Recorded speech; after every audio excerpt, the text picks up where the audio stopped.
All right, well, welcome. We're going to go ahead and get started talking about Chapter 6. So we're going to do it all in reference to an animal class that we're going to be creating. We're going to be talking about, first of all, the toString method within the animal class. And then we're going to talk about aggregation. Now, aggregation is also, in other languages, it's referred to as composition. If I can get my typing right here, correct. So composition, aggregation, I'm going to be using these terms interchangeably. So if I switch from aggregation to composition, just know it's the same thing. In fact, I prefer the composition word.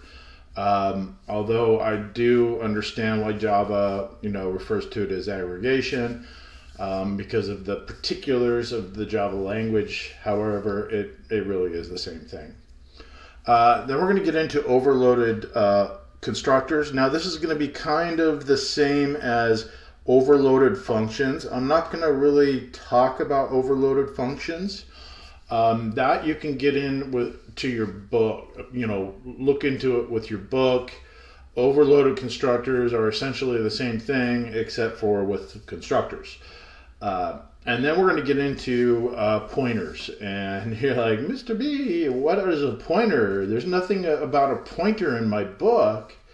Well, guess what? Everything in this type of language like Java, other types of truly object-oriented languages, everything is a pointer or a reference that points to memory on what's called the heap. So we're going to talk about what is the stack and what is the heap. Maybe even get into talk about stack overflow, and that's kind of stack overflow is more of an older term that you'll see in different languages. You won't really see much stack overflow in Java. It's almost impossible to make happen. Well, not impossible, but it's not as easy as the other languages. So we'll talk about that stack and heap, and getting into that with what we call like a copy function or copy constructor, and why that's needed, and kind of what is meant by shallow versus deep copies. And we'll get right into it because it really has to talk. We have to talk about pointers to be able to, for you guys to wrap your heads around that. And then we'll talk about the memory leaks and the garbage collector. Java, there's no real potential for memory leaks because of the garbage collector. And then we'll talk about inner classes and why I don't. Well, it's going to come down to a very simple conversation about inner classes. Don't do them. And we may touch more on it later, as we wind down from our examples and the discussion. So yeah, today I don't think I'm even going to look at the PowerPoint. We're going to go ahead and just do it in a demonstration method and talk about these kind of more difficult concepts from your chapter.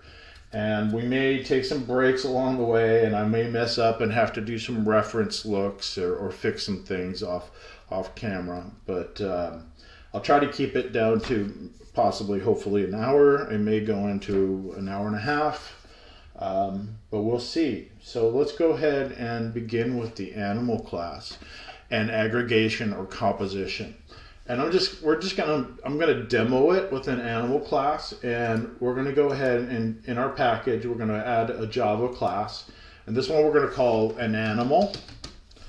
And so the class name will be called animal. And in that animal class we're gonna have some characteristics. We're of course gonna have two constructors, and this is where we're gonna talk about the toString method. And we're going to kind of bounce back and forth. Let's go ahead and do the toString method with just the primitive data types. And then we will add the aggregation to it. And we'll probably go a little deeper into the aggregation or composition with some other class examples. So let's just kind of think of what is an animal composed of, and think about some of the primitive data types that we can use to structure an animal. And the idea of composition is what are the big pieces that make up the animal. So a large piece that makes up an animal is probably a leg, an arm. You can even get it down into details like organs and whatnot. But let's just, as a simplification to begin with, let's just start thinking about the primitive data types that would represent an animal. And you know what? Let's just be really simple. One of them would be, and we're going to use private for our data that's going to be inside of animal. And it's going to be a string, and we're just going to call it simply a name.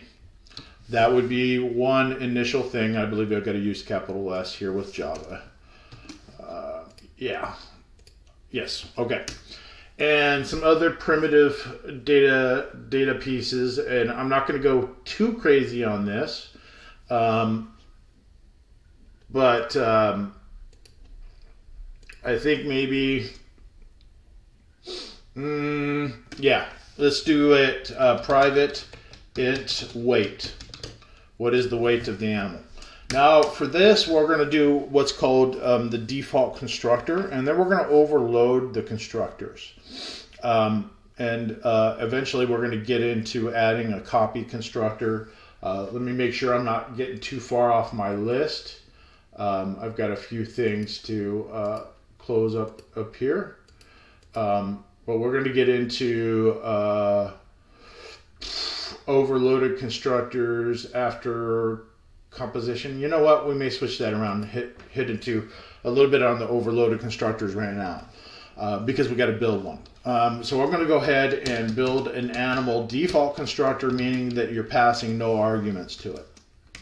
And this you want to have for every animal. You always want to have a default constructor, meaning, hey, I create the animal passing no arguments when you instantiate it.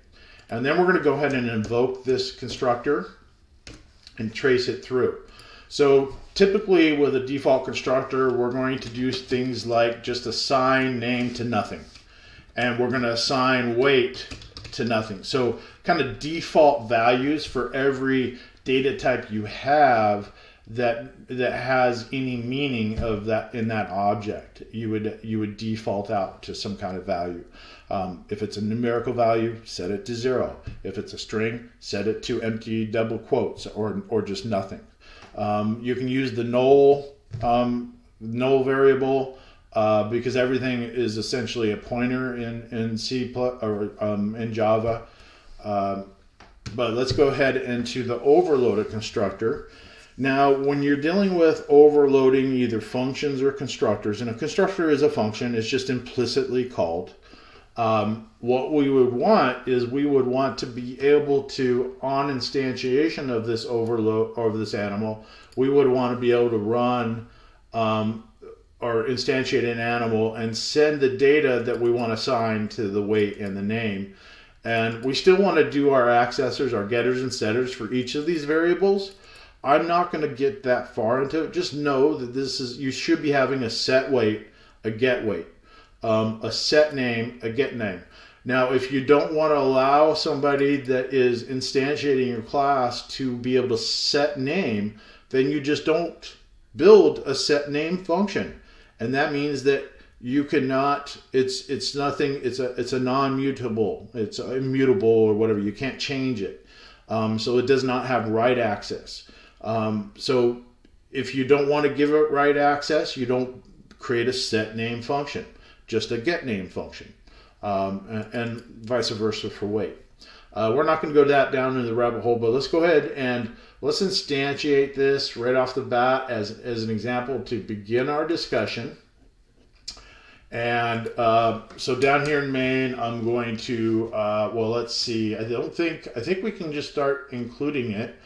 We may need to add our include IO, whatever, so we can do some printing. So yeah, I'll do that here shortly. Actually, I'm just going to cheat and go back to chapter 5 and grab what I got from chapter 5. So a lot of that stuff we'll be using. Let's see, chapter 5. Okay, so yeah, the scanner for input. Well, no, let's grab some, what else is in here? Here we go. Let's just grab these guys. Some of them, the IO, we're not going to use. Maybe some of the others we will use. But let's just throw that in there. And, you know, I'm just going to comment them out for now, unless I need them. The scanner will be for keyboard input. I probably won't be doing any keyboard input in any case for this example. So I'm going to go ahead and say I want an animal, and it's called myAnimal, and it's equal to a new animal. Now this is what invokes right here. This is what invokes the default constructor. Notice that there is nothing being passed in these parentheses because the constructor is a function and you can pass arguments to it. And so what we can do here is it's just giving me an error because I'm not really using animal other than instantiating it. We can run this and we can do a step into, do our debug up here. And we can do our step into and look at the, I'll do right here, it stopped here. Now I'm going to do a step into up here above. And it'll show that we invoked the default constructor. Now for an overloaded constructor, I'm going to use the same name of the function. And this would be, you know, the same type of thing when you overload a function. But I'm going to change the signature. Now what that means is I'm going to change what's being passed as arguments into the function. That means what is in between those parentheses. And for this overloaded constructor, I'm going to want to just add a string, a variable called name. Now I'm going to use the same name, even though that this name is going to be a different name and the scope will clash. I used to do things like pass name and call it p name. Therefore, I didn't have to do this dot or super dot. I think it's super dot in Java.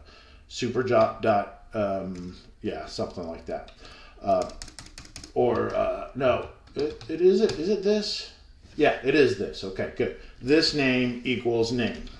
So basically what that means is, I'm going to go ahead and change that back to name, is this name is referring to the name here. The name that's inside the object, not the name that we declared in the constructor. Even though those two can clash, that we know to differentiate it, we would do that. Now if I did like string p name, then I wouldn't need the this dot because it would know that I'm referring to name, and the only possible thing it could be is the name that's inside the class or the scope of the object. And then I would say name is equal to p name here for pass name. But I don't like to do things that way because I like to use the same name of the variable that I'm storing inside of my object as what I'm using to pass through for my setter in my overloaded constructor. And then so this would be a single signature for it would be an overloaded constructor that takes one argument and the string name, and then what I would do is I could say wait equals 0 here and just zero that one out, and then now I can have a whole nother overloaded constructor with a different signature. And this one will be where I pass in a name and the weight. And then I say this dot weight. Now that we have a confusion here, I've got to specify that I mean the weight inside the object is assigned to the weight of what we pass through. Okay, so these are the two overloaded constructors that we built that are in addition to the default constructor. And we are going to actually, later on, we're going to add what's called the copy constructor, but we have to have a whole talk about pointers and whatnot before we do that. We're going to get a little bit more into aggregation before we get into that. I'm going to try to follow my little chart here of what we're talking about. We're going to do the animal class, then the toString, then the okay, I didn't really follow it too well. We've hit our overloaded constructors right off the bat. Okay, so we will deal with the toString method here in a little bit. Let's go ahead and invoke our overloaded constructors. So what I'll do is I'm just going to copy this, and I'm going to say, okay, let's create another animal, my animal 2, but let's make the other constructor run. And the IntelliSense is going to give us a pick on the different, usually it'll pop up with a pick on what constructor you can choose. Most languages will come up with that, but what we'll do here is we'll say the name. Okay, so there it pops up. The name, hello, or the name of the animal. Let's just say it's a tiger. And so you see the signature here is we're just sending it one string. So that means that when it matches up over the possible constructors that we can run, it knows that since we're just sending it a string, to run this constructor. Now what we could do is we could add the other thing, which would be the age. And then, whoop, there, see that pops in? So that means now that the signature is going to be matched to this overloaded constructor. And one or the other is going to run. And this is kind of the way you want to build your objects. You want to, when you're building objects, you want to kind of think about the end user in mind as using your object. Think of them as stupid as possible. And also, the individual that's using your object, another programmer, may think in different ways. And so you want to give as much versatility to your object as possible when you're authoring it. And with that, you provide all kinds of different constructors for you for the programmer to be able to invoke in the instantiation of your object. The copy constructor we'll be adding here too shortly, but let's just look at another animal. We'll call it animal 3, and then let's look at the debugger and do a step into for each one. And we already did the first one, so I'll set my breakpoint here. But this one, we're going to change the signature, and we're going to say an age of 34.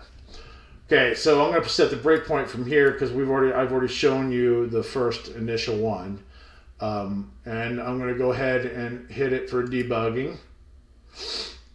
And I didn't remove that breakpoint. That's fine. I'll just do a step over here.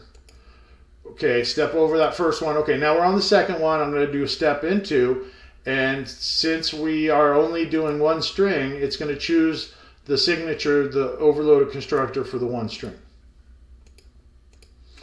And then I'm going to do a step over again into the next one, and we've changed the signature of our use of instantiating the animal.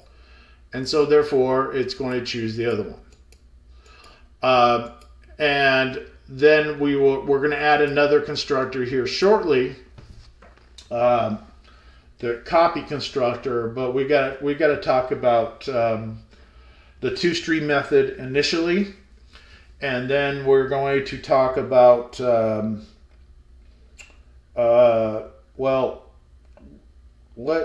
we're going to get into aggregation and composition. So usually, of course, full disclaimer, I would be adding my getters and setters here as needed, depending on whether I wanted read or write access for these private variables. I'm not going to clutter up the code that we're discussing, though, with that. So primarily what I would use then is inside of my object, I would want to add a function to be able to print the object data, the information inside of it.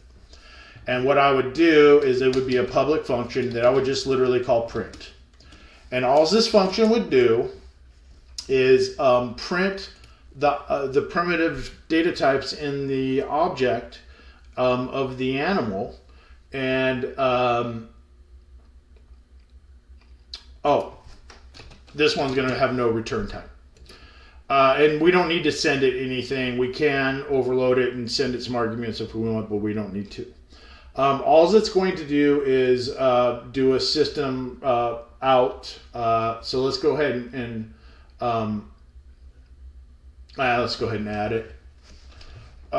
So this is going to be system.out.print, and let's do a print line so that it adds the new line. I am an animal. That'll do a new line. And then what we'll do is we'll say my name is, and then what we'll do is we'll add, we'll put a little space there, and we'll say this name. Or just name, because we don't have a scope issue here. And it's going to print the primitive value of name. And then what we'll do here is we'll grab this again, and we'll go ahead and say my weight is, and then instead of name here, it'll be weight. Okay, did I misspell weight? Because I always do that. I mean, it's ridiculous how many times I do that. I before E, except for when, blah, blah, blah. I never did very good in English. I know some of you out there probably sympathize with me a little bit. Well, actually, I did well, but I just didn't like it. So let's go ahead and test our print function. And what we're going to do is, you know what, I'm just going to comment these out, because the only real one that I want to look at is where I'm actually assigning those values to something.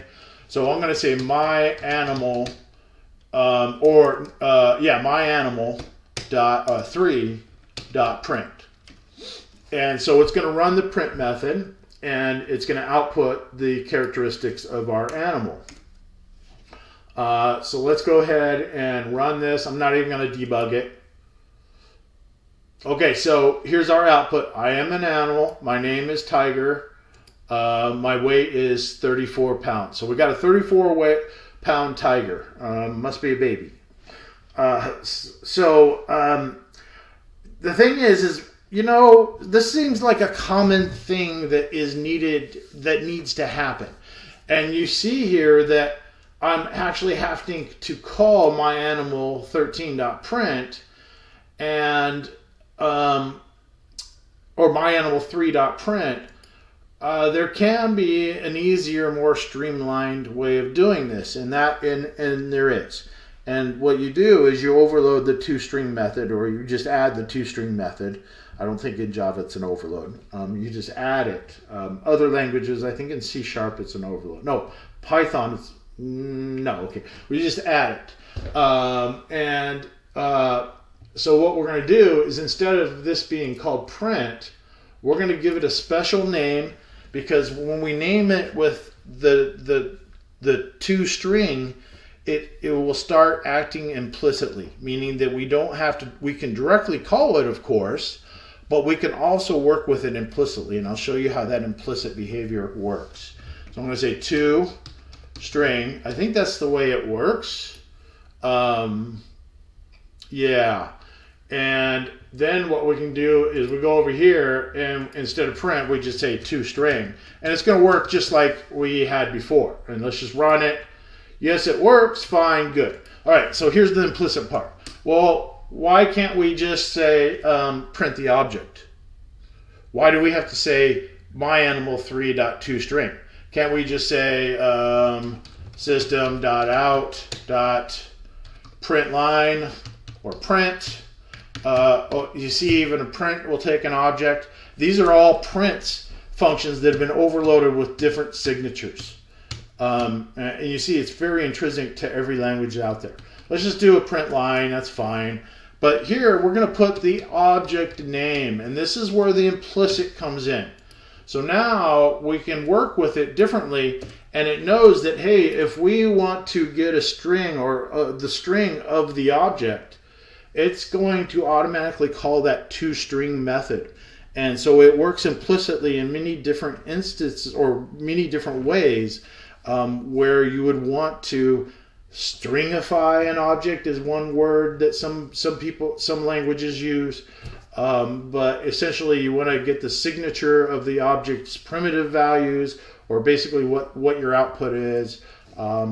And so you use the name of the object implicitly, and it will automatically call the toString method. So we're just going to run it, but you know what we're going to do is we're going to do a step into, and we'll see it automatically being called. So let's go ahead and run it. Oh, well, you know what? I lied to you guys. Oh, awesome. I may have to come back to you in a little bit. So it looks like, all right, this is our first pause. This is good. I'll see you guys in a little bit. I'm going to go ahead and fix this up and make it work implicitly so it's automatically calling the toString method. Could be something very simple that I'm doing wrong. And of course, I'll come back and explain that. I'll be right back. All right. Yep. Apparently, you know, I was on a roll and I forgot a few key details. We don't use, when we overload it, we actually need to return the items. So when we do the toString override or overload or whatever, or stringifying the object, we have to return a string, and then it's going to be a lowercase toString, I believe. And then instead of printing the information, what we're going to do is we're going to return these strings, or a string that represents all this information. So I'm going to say return instead of printing. I'm going to return this part, and then I'm going to add in this part. And you know what? We're going to do this all together. And we don't need that. And then that. And then of course here, let's bring this guy up. And let's do another plus here.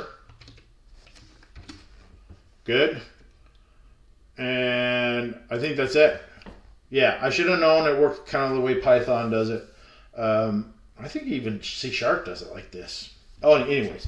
But it's kind of the idea of that progression from a print function to returning a string that you want to, you know, have stringify your object and its default parameters or default data members or whatever. So let's go ahead and let's make sure that I'm using this properly. Oh, yes, it is an override. So we got to add the override to it. There we go. Yep, that's the way C# does it as well. Okay, so this is overriding the toString method. And so now it's going to behave appropriately back in main. So let's look at the use in main. So you see in main, I am outputting the object name itself. And what's going to happen is it's going to implicitly invoke that toString function, return the string, and then the string that's returned will be what's actually printed. Okay, now we can test this baby. Let's just run it. Whoop, there it is. Okay, well, it looks a little funky. The output could be done a little bit better. My name is Tiger. My weight is 34. I think, you know, this colon could be taken out right here. That's kind of a little, you know, little silly. And this colon could be taken out also. And that's going to look a little bit cleaner. There we go. That looks a lot better. Let's actually look at it from the debug standpoint. And what I'm going to do now is I'm going to go ahead and run the debug button. And I'm going to do a step into. And okay, the print line, I'm going to step over again. If I do another step, it didn't show us. It looks like the language isn't.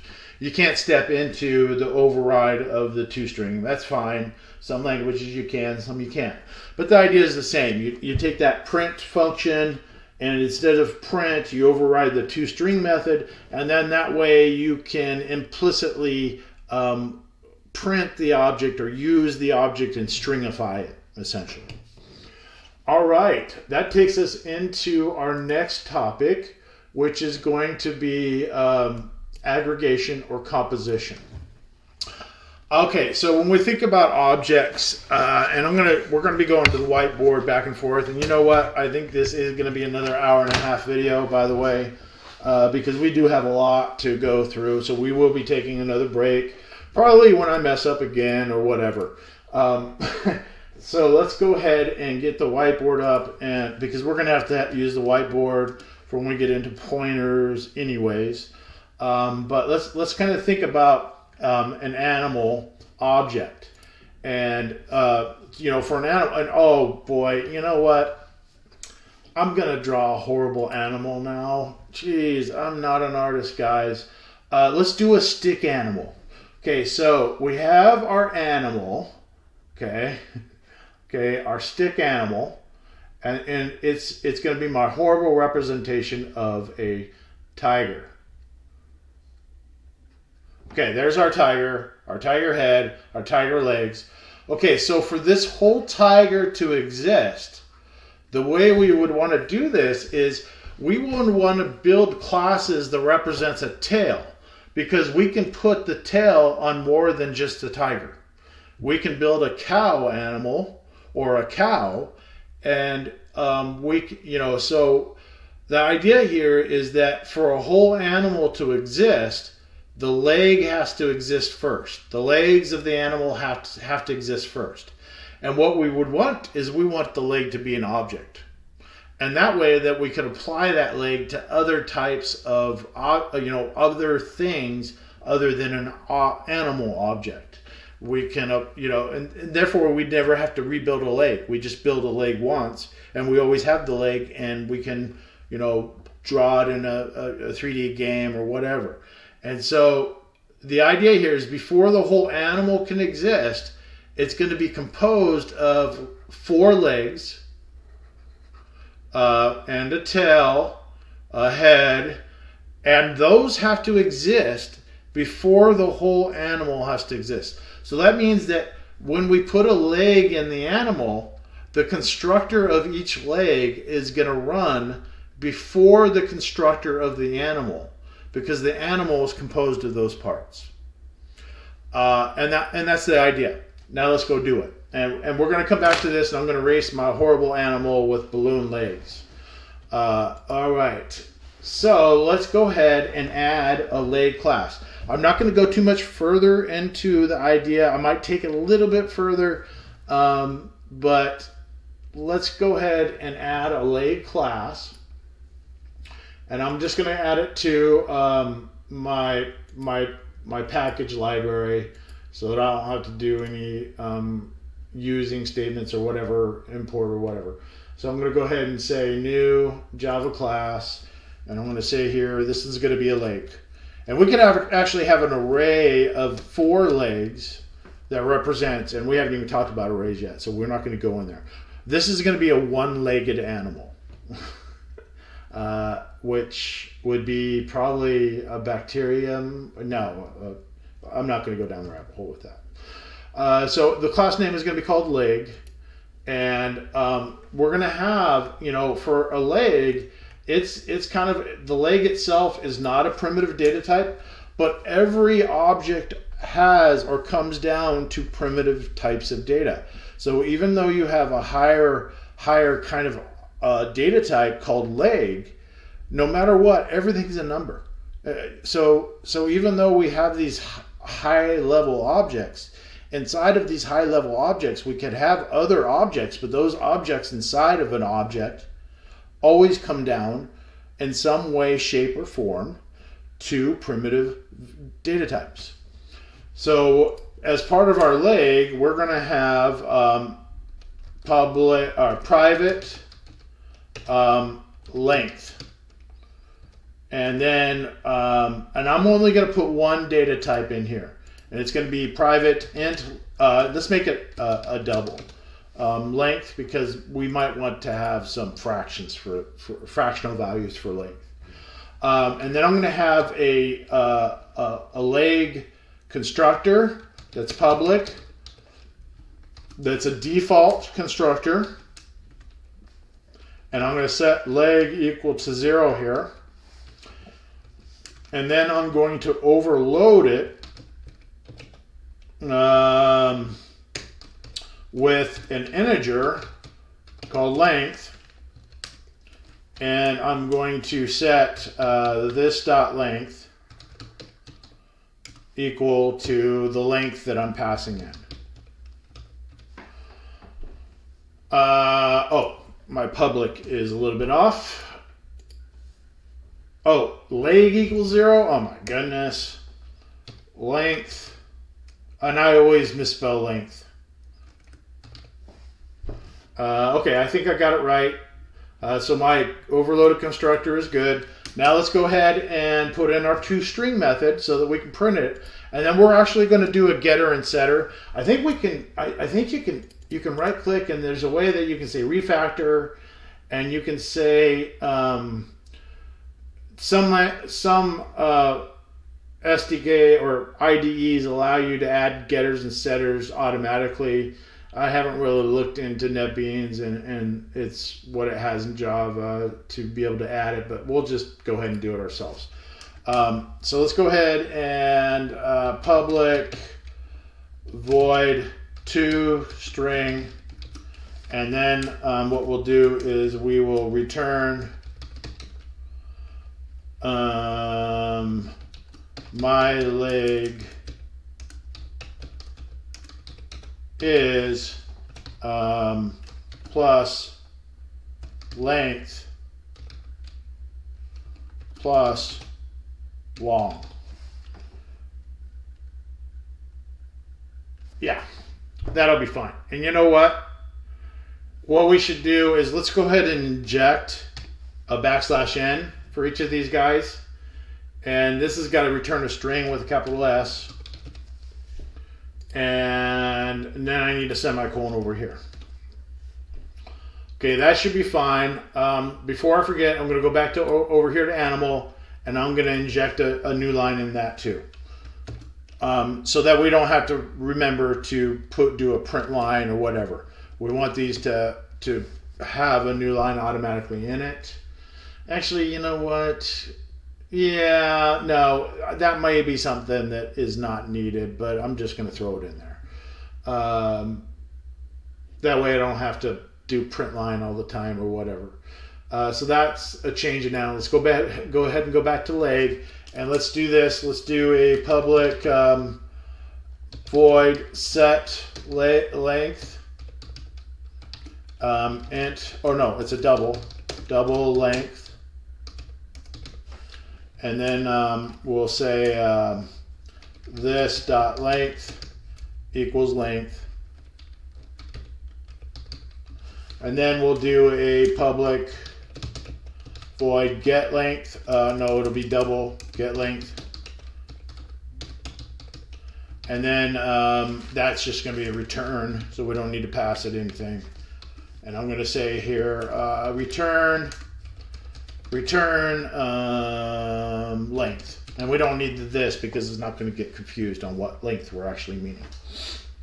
Okay, so now this leg object is kind of ready to go. It's got most of the main characteristics of it. It's ready for us to compose it inside of an animal.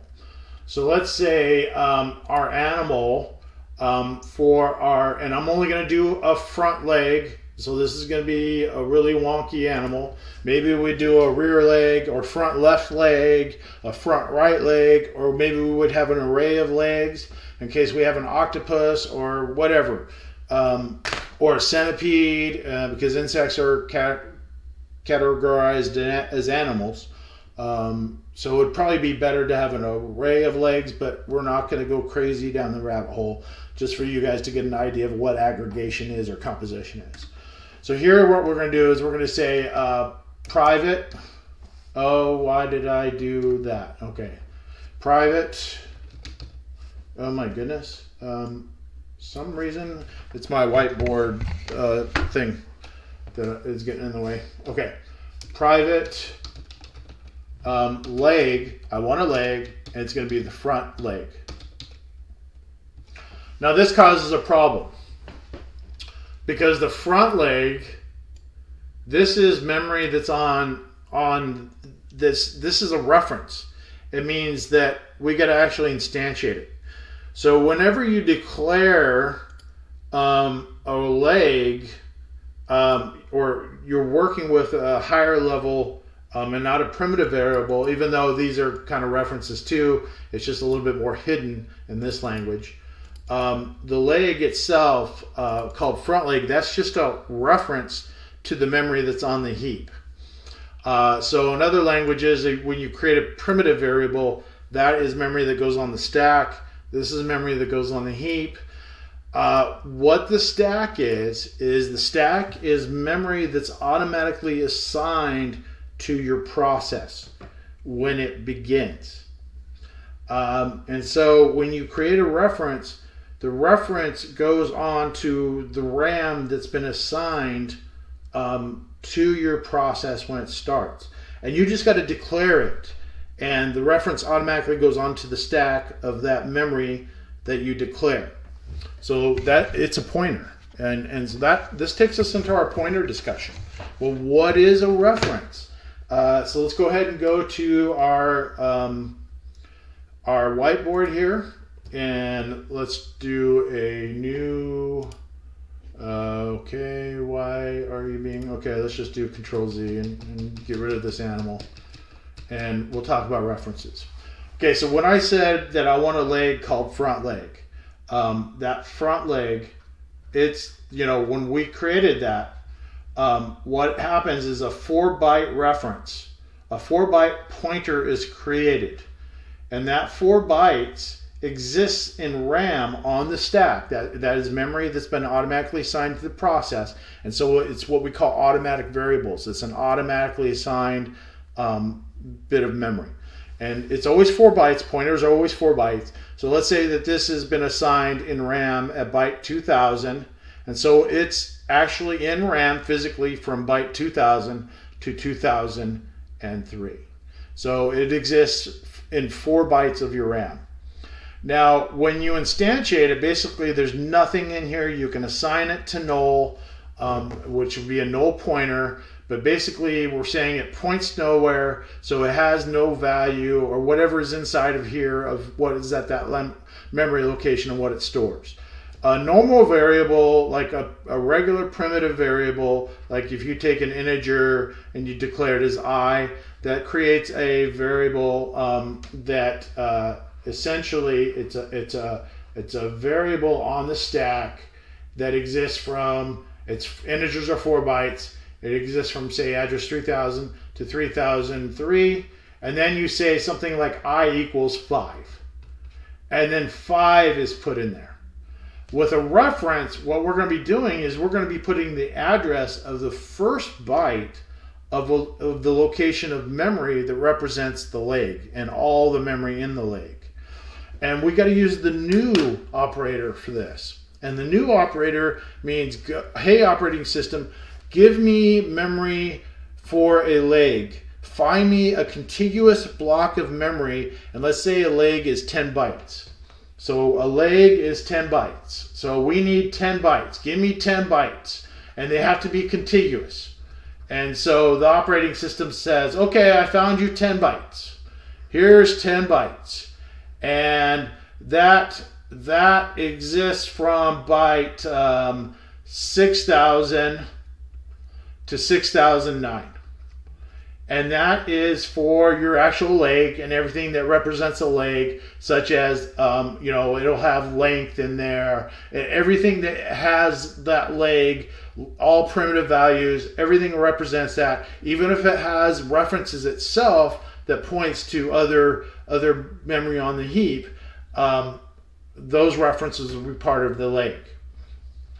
And so I said, give me so we actually have to declare that memory in the default constructor. We have to actually invoke it, instantiate it for it to exist. because the only thing that we're declaring right here in our code, and let me go back to our code, the only thing that we're declaring right here is a leg pointer called front leg. And it's 4 bytes, it points nowhere, but it's not until in our constructor that we instantiate it and we say front leg equals to a new leg. And then we say, okay, what should that leg have? We can do the default where it just assigns nothing to the size of the leg, or we can invoke our overload for the leg, which is the length of the leg. And so it's not until we use that new operator that the leg actually exists. And this is where we get into why we need operator overloading. And so if I create a leg, I want to invoke the default leg constructor here inside of the animal constructor. Because a leg has to exist before the animal can exist. And in fact, that's why you probably want to put it up here to really kind of go with the nature of the leg has to exist before the animal. And then you have to do the same thing here, but since this is an overloaded constructor, but you're still not allowing it to pass the length of the leg in, so we're going to use the default leg itself, where it assigns it the length to 0. If we look at our leg constructor, it's going to assign the length to 0. So it's going to be running this one. We only want to invoke the overloaded when we add another overloaded constructor to instantiate the leg inside of the animal. So this can get very, very robust real quick. So that one, we just want to do a leg, a normal default leg. And the same with this one. But why don't we have an animal instantiation where we instantiate the length of the leg? So let's go ahead and add another overloaded constructor. All right, and then in that overloaded constructor, let's pass it in a variable called leg length. And then what we can do is let's run the overloaded constructor of our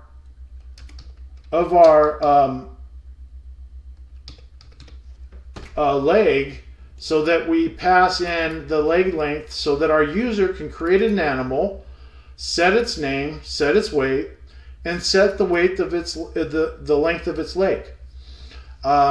And so you see that it's a different signature than this one. So we give our user more capabilities, more adaptability. And now we have a leg that is instantiated and initialized for our animal. So then, well, Mr. B, we got to add the ability for that to print. Yeah.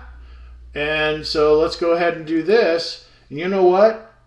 I'm right. We should not have done this. We should not have done the \n. Let's go ahead and take that out. Let's do that. Let's take it out here too. Because what we want to do is we want to run my leg, and maybe we might need some spaces in there, but let's go ahead and run that for my weight is, and you can actually do some different types of prints here. My weight is weight. I can do a plus here, and then what I can do is I can invoke the toString of the leg. And what I can do is let's just put a space in between, and let's just put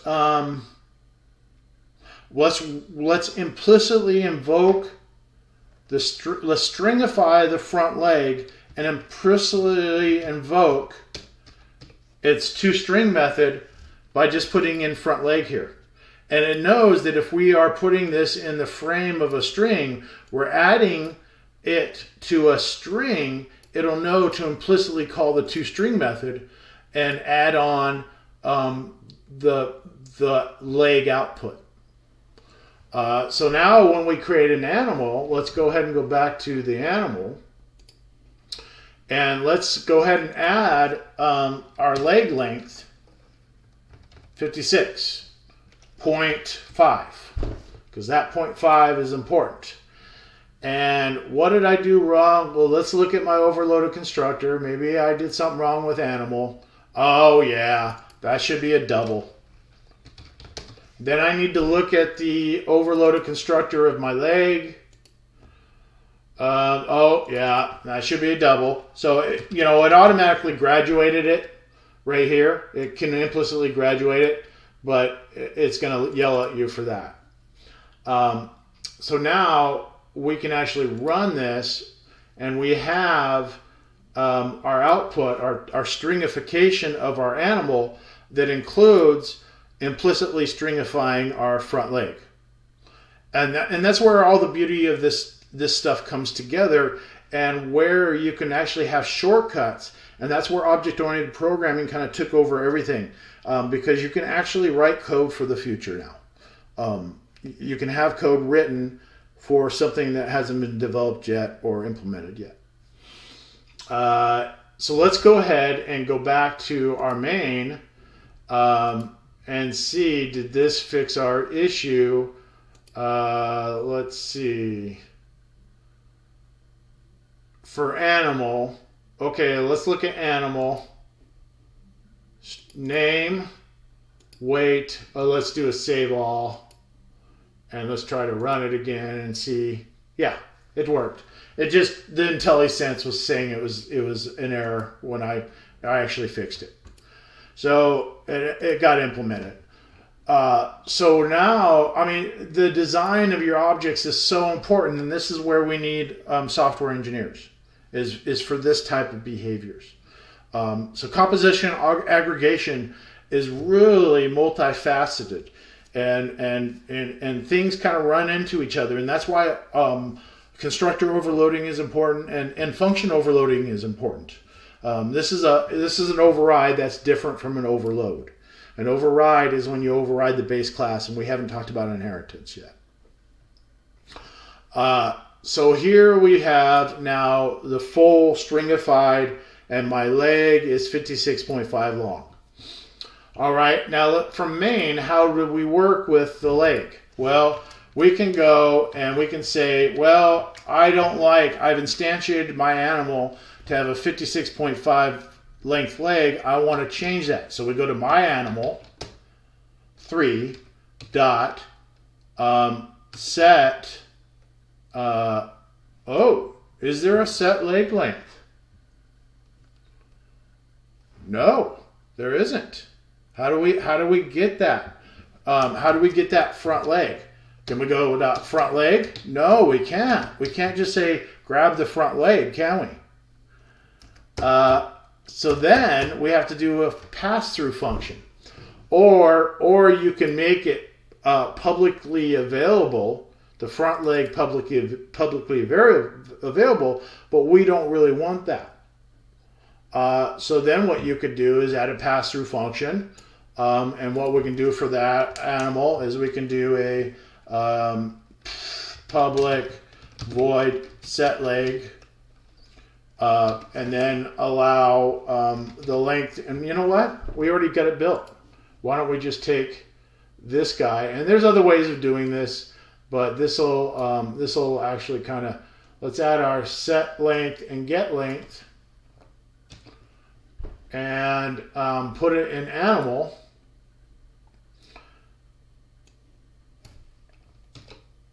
And you know what? We can just say, hey, this dot, and when we say this dot front leg dot set length of the length that we passed through, and then return this dot front leg dot get length. And we just do kind of a pass-through if it's needed. And so composition, it does add complexity to your code, but it adds so much more usefulness. So now when we get over here, we can say myAnimal13 dot set length, and we might want to actually change the name to set leg length for inside of the animal, or set front leg length, or something like that, and we would just make it shorter, and now we would have a different output when we run this, and 47.6 long. Okay, so that's the idea of aggregation or composition. Let's go ahead and go back to kind of what we're going to talk about. We've talked about pointers. We talked about the stack and the heap. Now we get into the copy function. And the shallow copy versus the deep copy, and memory leaks and whatnot. I need a break. So I'm going to take a break. Maybe you guys need a break too. When we come back, we are going to continue with this discussion using this example. And we will describe why the copy function is needed, and the copy constructor, and the frame reference of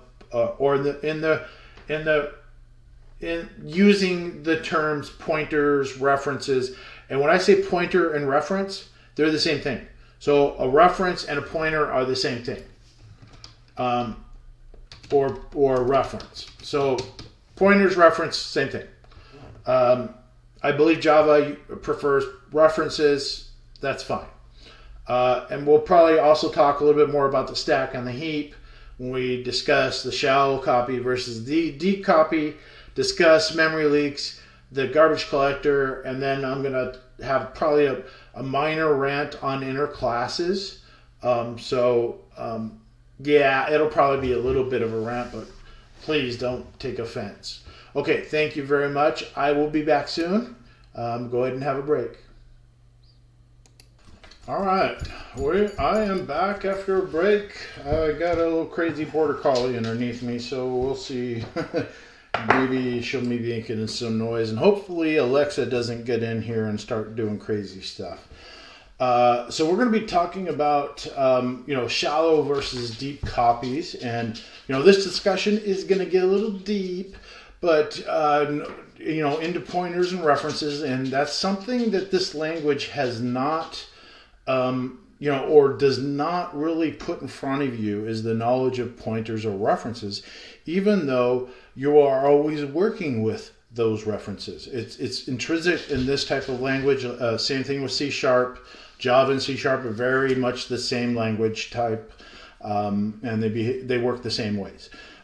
So I call these super languages, or super object-oriented languages, that work on using what we call garbage collectors. So we're going to be talking about garbage collecting. But let's start first with the idea of the shallow versus deep copy. And then we'll get into making a copy constructor to solve our shallow versus deep copy problem. And then we'll talk a little bit about memory leaks and the garbage collector. All right, so I'm going to go ahead and open this up a bit, and we're going to talk about myAnimal2 and myAnimal3. All right, now let's say here that I set up myAnimal3, and then I print myAnimal3. Just kind of everything that we have in our code so far, and I got my output here, and I decide, you know what, myAnimal3, I really like myAnimal3. That's an awesome animal. Let's copy that animal, and let's make myAnimal2 equal to myAnimal3.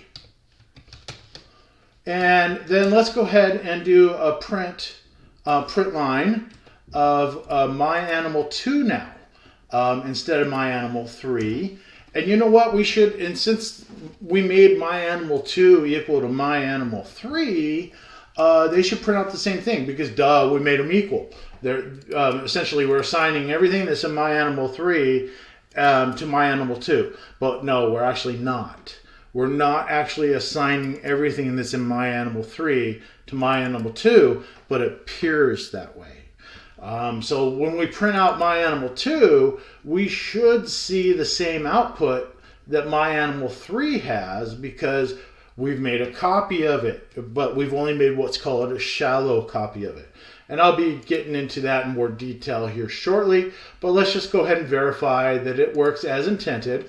And we see here that the first output is myAnimal3, and the second output is myAnimal2, and they're outputting the same values because we made them equals. But what is not happening is not everything in myAnimal3 is being assigned to myAnimal2, and what is actually happening is kind of a little trick with pointers or references. So let's get into more on this line 39 here and kind of what's going on when we actually say myAnimal2 is equal to myAnimal3. So let's go up here. It actually starts with this line of code when we instantiate myAnimal2. And we're going back to the whiteboard and we're going to do some Control Z's to get us a little bit, well, come on. Why aren't you doing what I want? Okay, that's fine. Okay, it does not like my Control Z. Let's go ahead and go for a new whiteboard. I do not want to have to take a break just to clear out this stupid whiteboard. Come on. Why are, oh, there we go. Clear canvas. Okay, cool. All right. So when we instantiate myAnimal2, and you know, again, we're talking about this line of code, line 34, that's highlighted there. We are actually creating a reference. And we can do it in two steps. We can do it like this. We can say myAnimal2 and just declare the pointer. Then we can say myAnimal2 is equal to a new animal. So those are two different steps, even though we are doing them all in one, like you see before, and right now currently on line 37. So what is actually going on in line 34?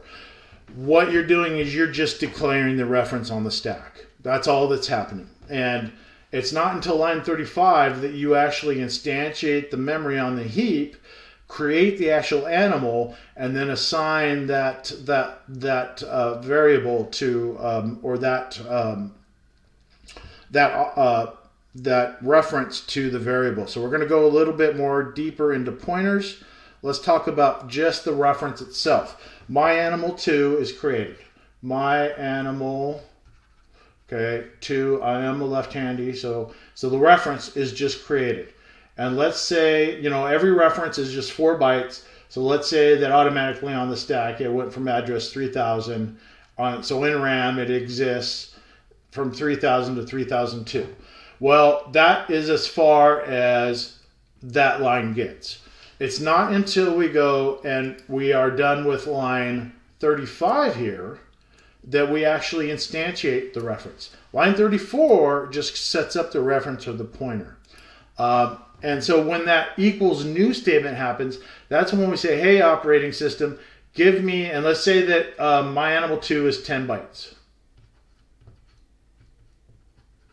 And I may have glanced over kind of some of these behaviors before in our discussion on pointers and references. But so what's found is there is a section of memory that the operating system returns. And what it does is it returns the first byte. So let's say that the 10 bytes that represents the actual animal using the new statement in RAM off the heap, you say, hey, operating system, give me 10 bytes that represents that animal on the heap. The operating system goes out and finds 10 contiguous bytes in one block. And let's say that it starts at 4000 and 4000 to 4009, and that's where that animal actually exists. So then what it then does is where you're using that equal statement, it returns that that address 4000, and that is what's stored in the reference. And then that pointer or reference now points to that animal on the heap. So we didn't get that far in my previous discussion of pointers because we have too many other things going on. So that address 4000 is stored in the reference. And in here is all the data and all the crap that makes up for that animal, such as its weight, name, and it even has another reference that represents the leg, and that leg points to a leg that's on the heap. That say the leg is 5 bytes, and let's say that the leg starts at address 1000. Well, crap, I'm having a little bit of issue here. Let's say it starts at address 1000 to 1005.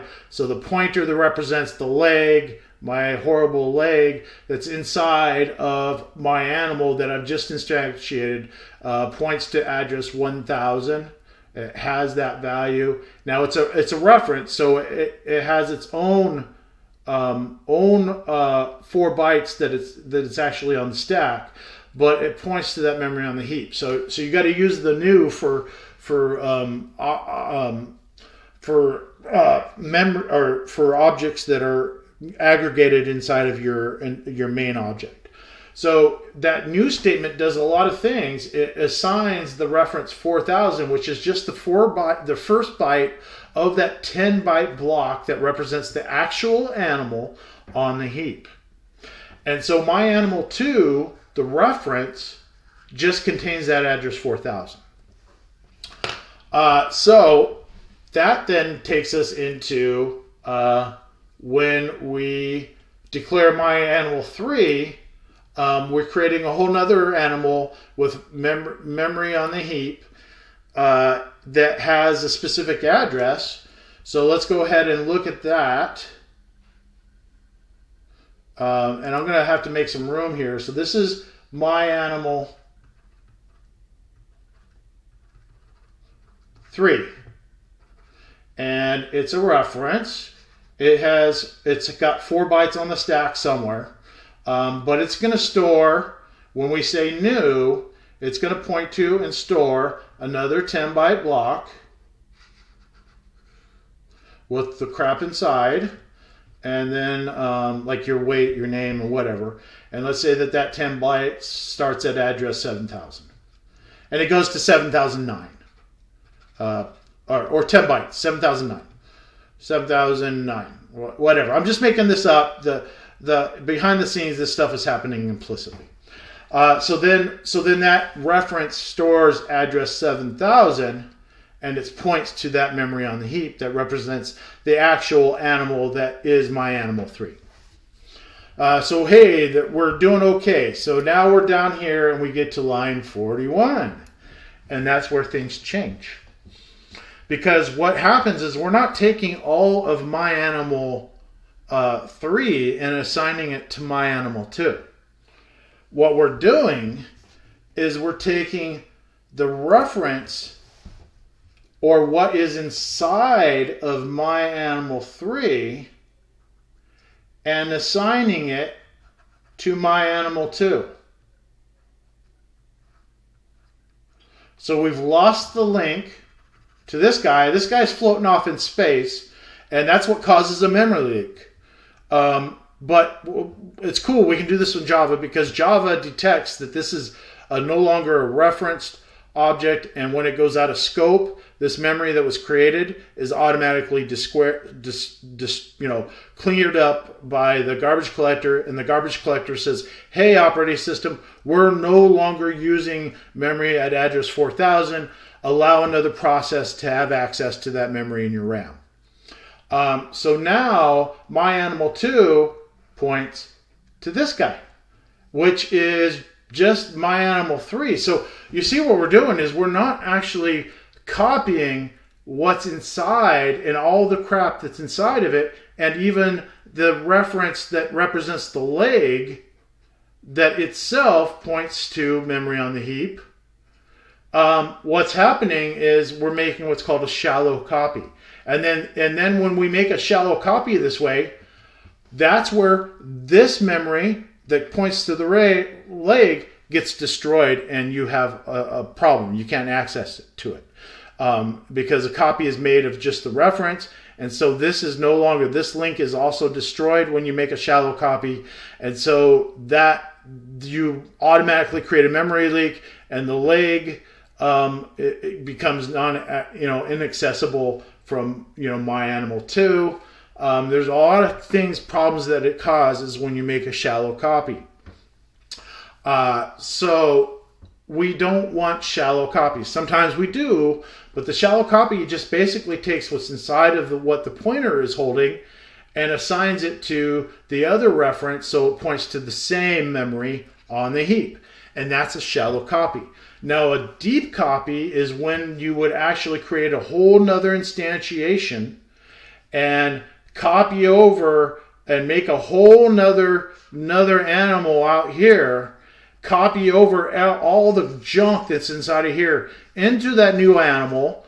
And then this one, let's say that's at address, I'm running out of numbers. Let's say at address 2000, it would take all the junk that's inside of MyAnimal3, copy it over to this new one, and then it would assign the address 2000.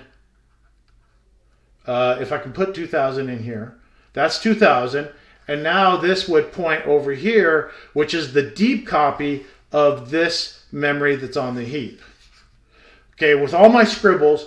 So essentially that's what a deep copy is. You're not just copying the reference to memory on the heap. You're taking memory on the heap and copying it over to a new block of memory on the heap that represents a whole nother animal. And so the memory is separated. And so when you do a deep copy, that's when you solve that problem. We're going to get back to memory leaks a little bit and more on the garbage collector. But let's just perform what is called a copy constructor so that we can actually solve this problem and have deep copies made. And maybe we might come back to these scribbles and make some new scribbles to kind of give an idea of what's going on with our deep copy before we get into my craziness on inner things, inner objects, and memory leaks in the garbage collector. So let's go ahead and let's solve this problem by doing what we call a copy constructor so that we can have deep copies. And when we do that, we got to do it for a leg too, but let's just do it for animal first, talk about it, and then we'll do it for the leg. And then, hey, this is going to take a while to actually implement. So let's go ahead and sit back for the ride. So what we want is we want a whole nother constructor. We want to make what's called a copy constructor.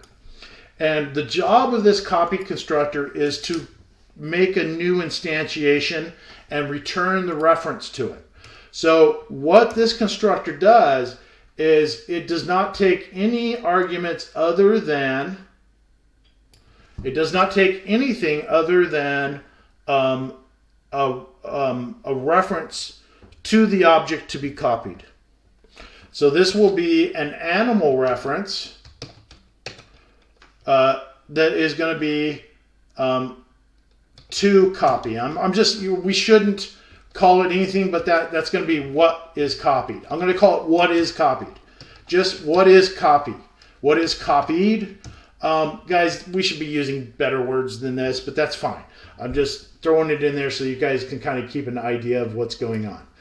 All right, so the first thing that we want to do is if we are going to be working with this copy constructor, we want to, there's ways that it can be invoked, but essentially we want to use the new reference inside of it.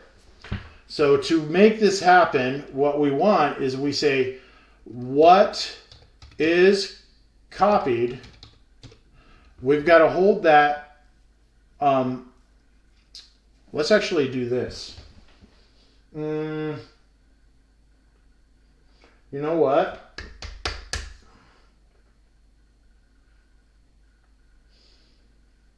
Let's hold the data that's inside of what is copied. So we would need to come up with some temporary variables for animal and hold the data. We could do it with another animal instantiation and do a shallow copy, but that's kind of stupid. Let's do it this way. Let's do an int. What do we got inside of here? This is just for making it really simple. We got an int and a name. Let's do it with just int name, int weight, and equals, and it's not going to get, since we're not using this dot weight, it's not going to get confused with the weight up above. We're going to say int weight is called what is copied, so that we keep this data before we lose our reference to it. So we're going to say what is copied dot weight, and you know what? This is going to be a problem. Oh no, we should be okay because we're inside the scope. It should allow it. So we don't need an accessor. And then we're going to say string name equals what is copied dot name. Now what we want to do is we want to instantiate a whole another thing here, and let's, you know what?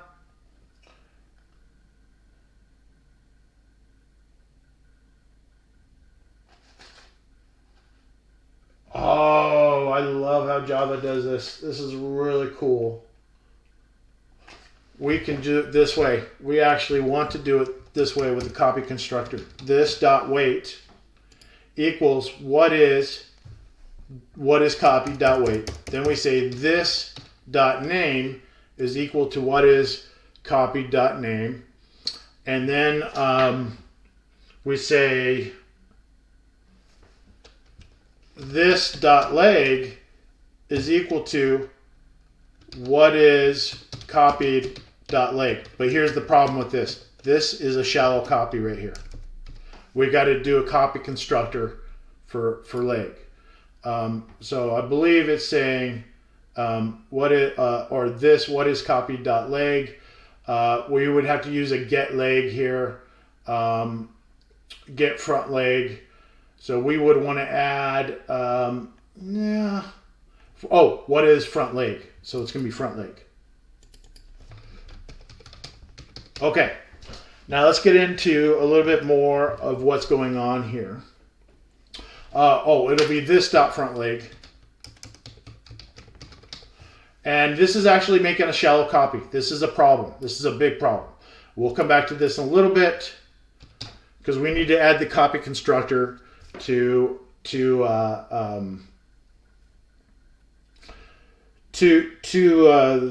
leg. All right. Now let's use this copy constructor, and then we're going to get on the whiteboard, and I'm going to kind of lay it all out, kind of what's going on behind the scenes. So let's go ahead back to here, and we want a deep copy to be made of myAnimal3. So what we would do is we would say myAnimal2 is equal to a new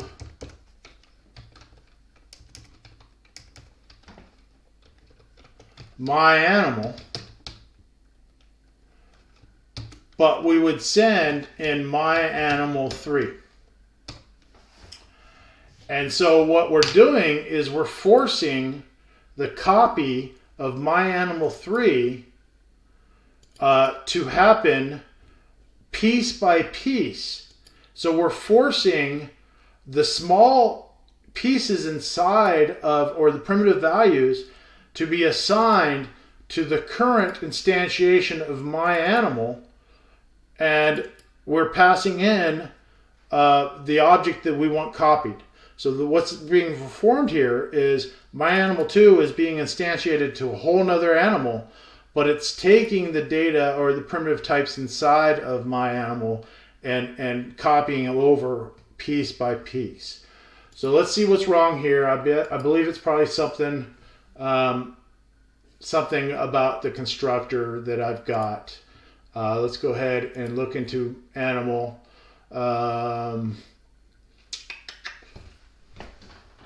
Let's see. No, that should be okay. Public animal. Oh. Let's see here. No, that should be okay. Let's see why it's yelling at us.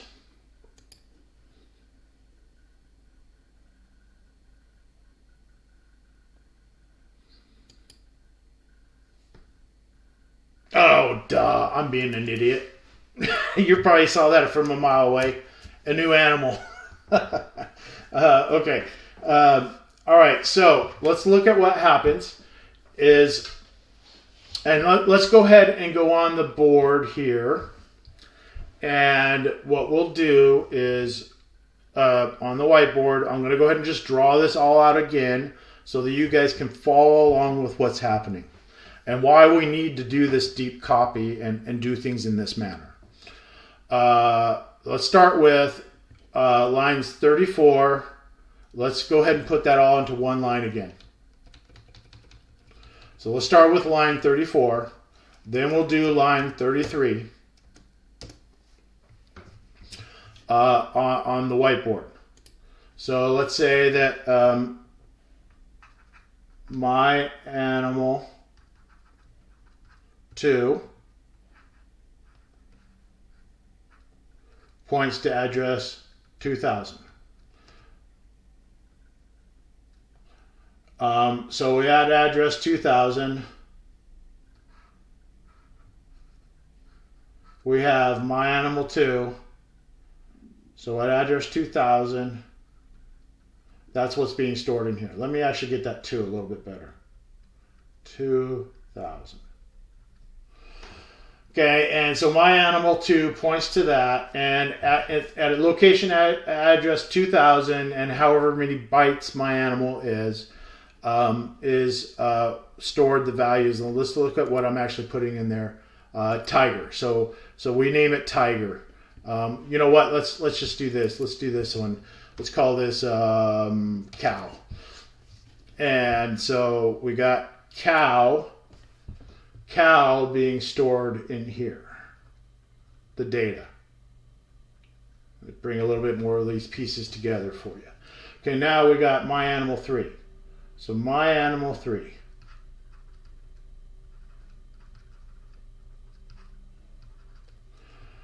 Okay.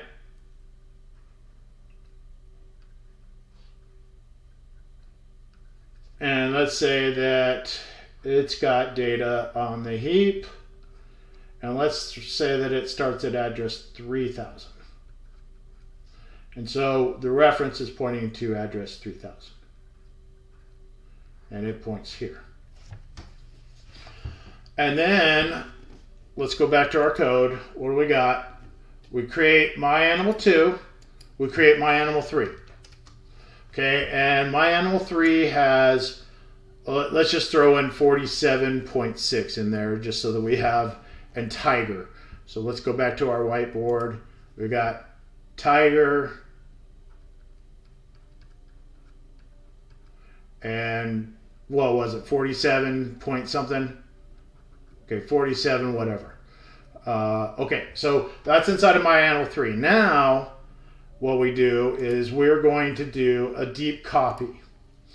And so we're going to instantiate a new animal, and we're going to send what we want copied.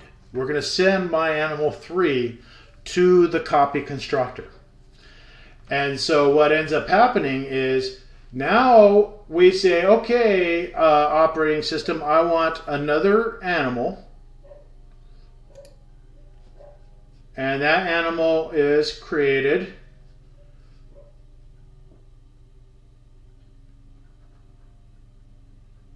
And let's say that it's put at address 1000. And So essentially what ends up happening is, let's look at what happens when the copy constructors run. I'm going to set a breakpoint. We run this. We are now reassigning the reference of myAnimal2. We are assigning the reference, instead of this new animal that we're creating on that line is created at address 1000. So instead of this pointing to 3000, this link is going to get lost for now. Eventually, when the new statement is done. But right at the very end, this guy is going to end up pointing eventually to address 1000.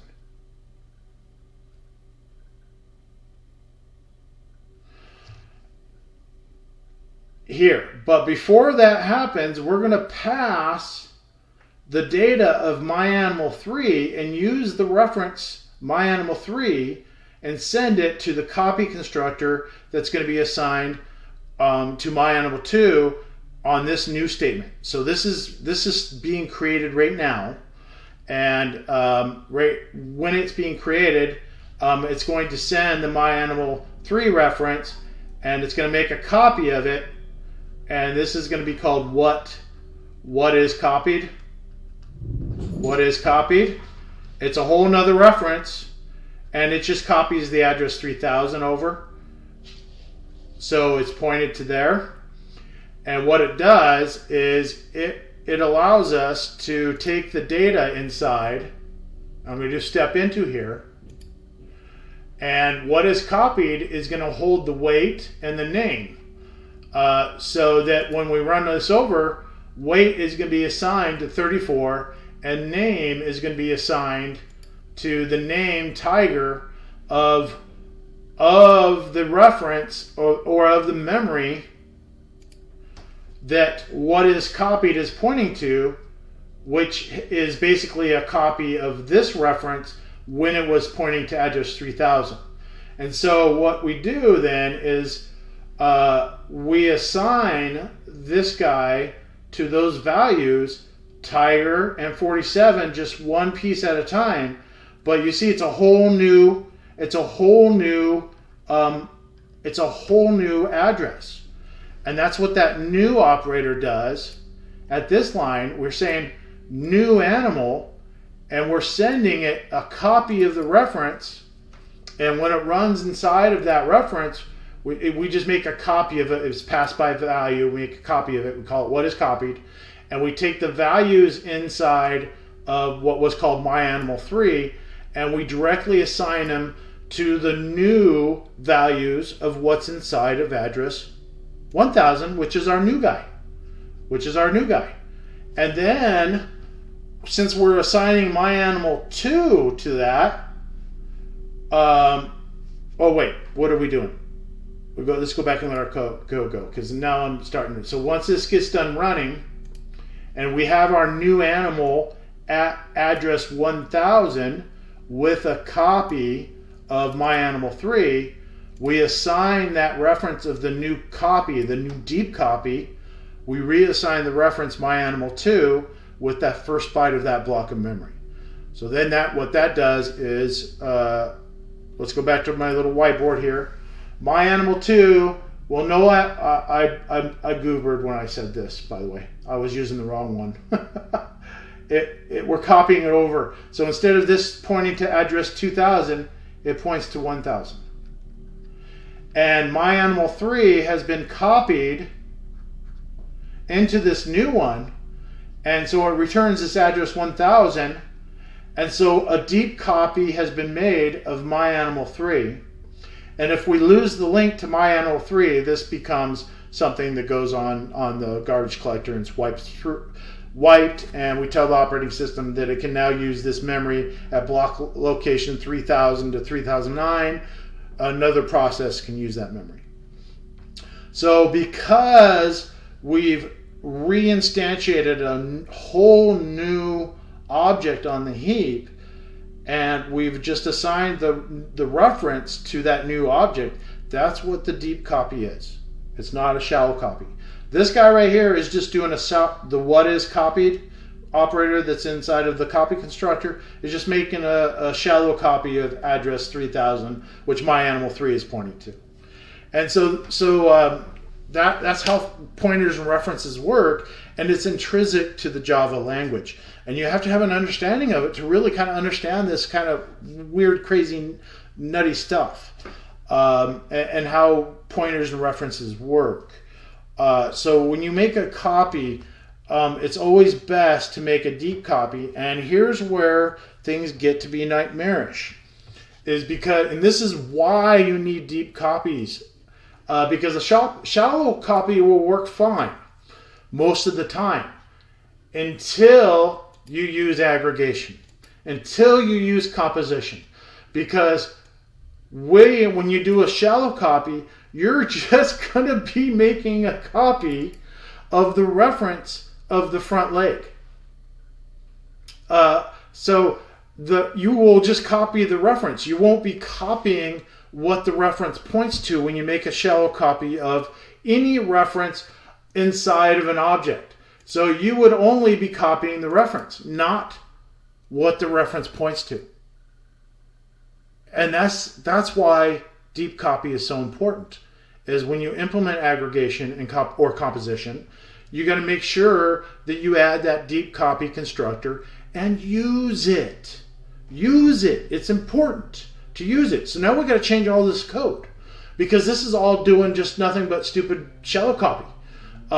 So now we got to go to the leg object, and we got to add a copy constructor for it so that it will copy, and then we got to implement the copy constructor.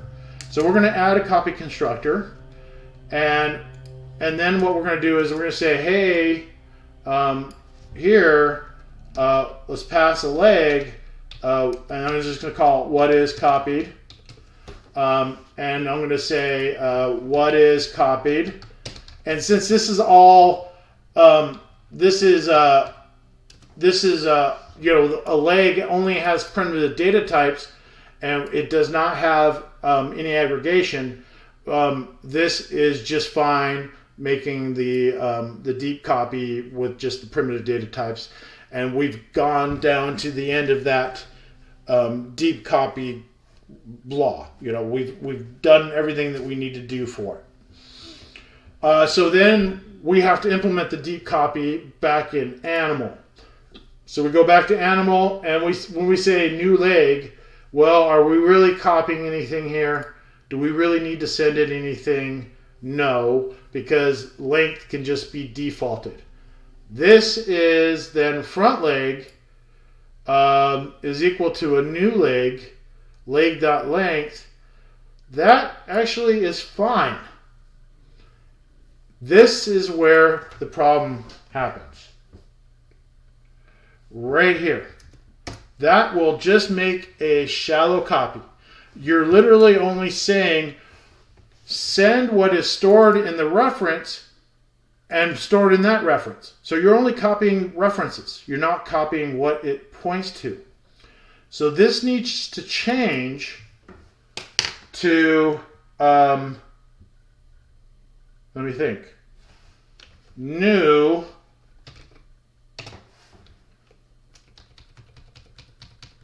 front leg of what is copied dot leg, dot front leg. New leg, excuse me. And then that performs our deep copy, because we've added the overload or the copy constructor to the leg, and it's taking care of all the primitive data types. And so now this becomes a deep copy, and therefore we have satisfied our aggregation, our composition need for deep copies, since that we're just no longer doing, let's go ahead and back up here, and let's actually get into this a little bit more. Let's go back to that. Let's get back onto the whiteboard. what would end up happening here is if you did a shallow copy, that leg is inside of here. So when you're taking and you're working with, and we're just gonna look over here. I'm just gonna say animal, a reference to an animal that you're gonna copy. Here is the animal, and inside of it is a reference to the leg, and out here is the actual leg on the heap. And let's say that the leg is at address 4000, and you point to address 4000, and let's say that your initial reference points to address 2000, where the actual animal is at. And so that points here, and then this guy points here. So when you're making a shallow copy, when you're making a copy of the animal, you're making a deep copy, but if you don't do a deep copy of the reference, all you're going to be doing is, instead of making a true copy, you make another animal, and you want to copy everything from here over, then you would have a deep copy made of the initial reference, and let's say this one goes to address 6000, and you make a copy, then that means that this guy would be at address 4000 and point right up to here, which is not a true copy. If this was a true copy and we wanted to copy this whole thing into a whole nother thing, we would have a whole nother copy of that leg at a whole different address, and this leg would actually point to address 7000, but all the data, it would be a whole another copy, but all the data that this guy stores would be the same in this guy, the copy of it. All the data inside of this guy will be the same as the data inside of this guy, but they're two separate copies. They're two fully separate pieces of data on two different locations on the heap. It's a true deep copy. This would be the first initial. This would be the actual copy. And that's why you need copy constructors and to make a deep copy. I really hope that, because this is one of the most hardest concepts to understand and the reason for it. And here's the thing, once you learn it, once you understand it, it works the same way in every language. C++, C#, every language has the same problem and the same way of dealing with it and fixing it, and we call them copy constructors. So now that we've talked about deep copy versus shallow copy, and I've thoroughly messed up the whiteboard and maybe kind of got you a little confused, where you need to probably sleep on it and come back and watch this, do your own diagrams, play with it a little bit and internalize it a little bit more.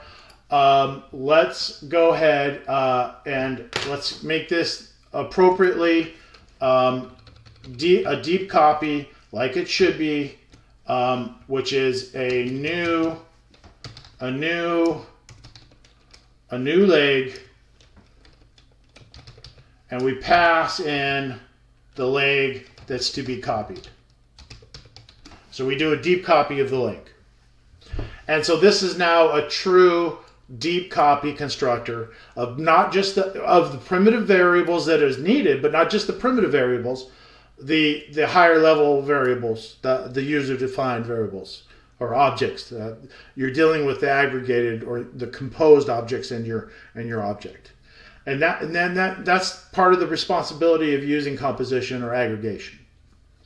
Of course, things will work just fine in a lot of ways when you're doing shallow copies, but unintended consequences can happen, and there's also security issues that your book talks about, whatever, if you don't do it properly.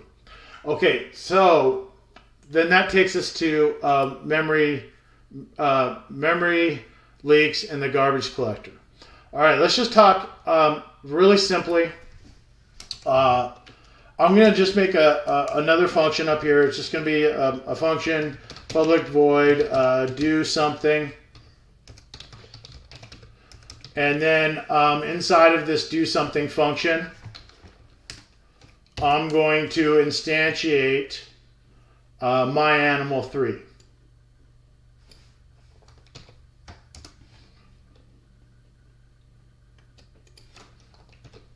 Okay, and then here I'm going to instantiate my animal 2. But before I run this in main, I'm going to call the do something function.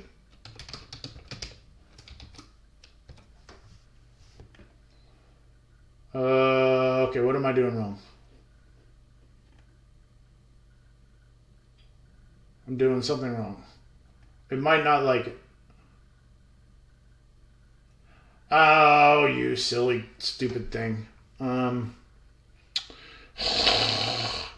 won't allow me to show you that way. Let's see if I can't.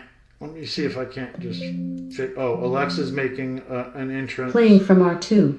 Okay, so well, at least we didn't have a crazy border collie. Okay, let's just make it static. That's fine. Be that way. And you know why this is static? Because there can only be one main declared ever. And that's what kind of static means. Now, if you apply static to a variable, that means that the variable stays the same and it's changed across all instances of that object, of the variable inside that object. Your book will talk more about it. I don't want to get into it because we are way over time on this. But, I mean, seriously, this is a lot to talk about and demonstrate. So let's go ahead and, so the do something function runs. All right, let's get the whiteboard here, go on, let's clear the scribbles out, and this is good. Guys, we're almost there. I'm ready for my break and to be done with this video too as well. But, oh no, I still got to get to the rant. So we may have a small break and I might do my inner, no, we'll make it very quick. All right, this function runs, do something runs. So let's go ahead and just do a breakpoint here. We run the function, do something runs. Step into it. Oh, you silly thing, I stepped over. Okay, let's do it again. Let's do the step into, okay, great. Okay, animal is created and instantiated. So let's go over here, and it's all in the scope of do something. So in the scope of do something, in the scope of do something,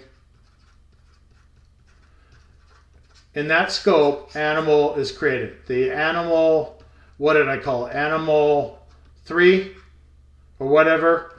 It's created and, oh crud. It's created inside of, what did I call it? I called it animal 3. Okay, so it's animal 3. So that's a 3 right there. That's a 3 next to, okay, no, what's a B? Animal 3. Animal 3 is created. And of course, it's a reference to the actual animal on the heap. And that's, this box represents the animal. So then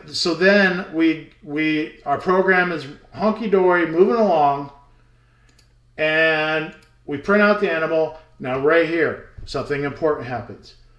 The do something function goes out of scope. And when this do something function goes out of scope, every variable, every reference, everything inside of do something is destroyed. It comes out of off the stack. And it also, the garbage collector is invoked to go clean up. And so we come back to the main run. Do something has done running. And now we are back in the main scope. And since do something is done running, the garbage collector has cleaned this guy up. It's gone. And everything in do something gone. All variables declared in do something gone off of the stack and the heap. And so that's when the garbage collector is called. And the reason why we have garbage collectors for these super languages and high level languages is because in like languages like, you know, so of course, I'll come back to this, but of course our program gets done running, then the main function goes out of scope, and then this guy is destroyed off the heap, and the garbage collector is called. And then, of course, our whole program is done running. But what in other programming languages, you would have to do something like delete my animal 2, and what that would tell it is you would say, hey, operating system, I asked for this memory at this location on the heap. This is my reference to that, the first byte of that location. I want you to go to those bytes, and you already know that this is 10 bytes that represents an animal. Go free those 10 bytes at this location, and then then you would free that memory that's at that location, so that another process could use it. And if you didn't do that, and the program just crashed, or somehow, or for some reason the delete didn't happen through an exception or whatever, then what would happen is what's called a memory leak. That memory would in RAM would never be freed, and no other process would be able to use it. And that's what a memory leak is unfreed memory. So a garbage collector, what it does is when those variables, those references, those primitive data types are used within the scope of a function, that memory is used automatically on the stack. And if it uses the new operator and it goes on the heap, the garbage collector is always looking to say, hey, did that memory go out of scope? Does it need to be freed? And then it'll free it for you. And that way these super languages are, in a sense, memory leak free. And I use this as an example as if you get a runaway Firefox. You do Control-Alt-Delete, and you bring up your processes, and Firefox is just using more RAM, and then you have to force quit Firefox. The problem is you have to reboot the whole machine, because that RAM, if you force quit it, that's been used up by Firefox, no other process could use it until you reboot your machine. So then if it's a lot of memory that Firefox, when it exploded and started gobbling up, then you would have an issue. But here's the problem with garbage collecting, is that process is always running, always looking for memory that you're no longer using. So it slows everything the heck down, and it sucks. Hey, yeah, you're free from memory leaks, but it really is stupid to build games with these type of languages. C#, Java, no. Because you have to do what's called memory pooling. And that way that you don't have the garbage collector always running, always looking for memory to be freed, because that would take away from your processing time and slow your game down, or anything down. And that's why, anything that needs speed, you would not be using Java and C# to begin with. You would be using C or C++ or another lower level language instead of a super language, a super object-oriented, primarily object-oriented language like C# and Java. All right, guys, here's my rant time. Inner classes. That's the idea that you can come inside of a class and you can do something less stupid, like say, I want to simply add another class called eyes, or an eye, and you declare the eye directly in line with the object. This is just horrible coding practice. You should never do this. Don't do it. Some of my professors one of my professors would do something, refer to it as finger breaking offenses. Now that definitely, in this time and age of threatening a student with breaking their fingers, is entirely inappropriate. But seriously, I might even go there. Don't do inner classes, guys. When I see this, if I see it in your code, I might even just ding you, some points and until you take it out. It's lazy programming. Now, I'm sure that you can come back with an argument on where it's needed and where it makes sense. I don't, whatever, but that's just me. I'm sure there is a reason for it. In some sense, JavaScript has anonymous functions, is what they call it, which is the same idea. So, you know, and there is a need and a reason for anonymous functions. It actually, in some ways, makes the code cleaner. But guys, this is scabby. Okay, that's it for chapter 6. I'm going to look forward to our next chapter.